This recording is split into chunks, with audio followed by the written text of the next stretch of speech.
सांगोल्यामध्ये नगरपालिका निवडणुकीच्या प्रचाराचा धुरळा उडलेला आहे आणि उपमुख्यमंत्र्यांच्या सभेनंतर आता उद्या मुख्यमंत्र्यांची सांगोल्यात सभा होतीये।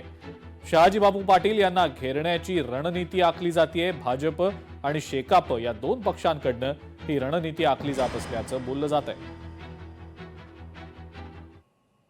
या राज्याचे मुख्यमंत्री देवेंद्रजी फडणवीस साहेब उद्याच्याला दुपारच्या सत्रामध्ये छत्रपती शिवाजी महाराज चौकामध्ये सांगोला शहर विकास आघाडीचे नगराध्यक्ष पदाचे उमेदवार आणि सर्व नगरसेवकाचे उमेदवार यांच्या प्रचारासाठी येत आहेत। आपल्या माध्यमातून तमाम या शहरातल्या सांगोला शहर विकास आघाडीचे पदाधिकारी, नेते मंडळी, कार्यकर्ते आणि सर्व मतदार माता भगिनी, वडीलधारी मंडळी, तरुण सहकाऱ्यांना माझी कळकळीची विनंती आहे की उद्याच्या सभेला आपण मोठ्या संख्येने उपस्थित राहावं आणि उद्याची सभा ही मारुती आबा निवडून येत असताना कितीच्या फरकाने निवडून येणार आहे हे याच्यासाठी ही निर्णायक सभा असणार आहे।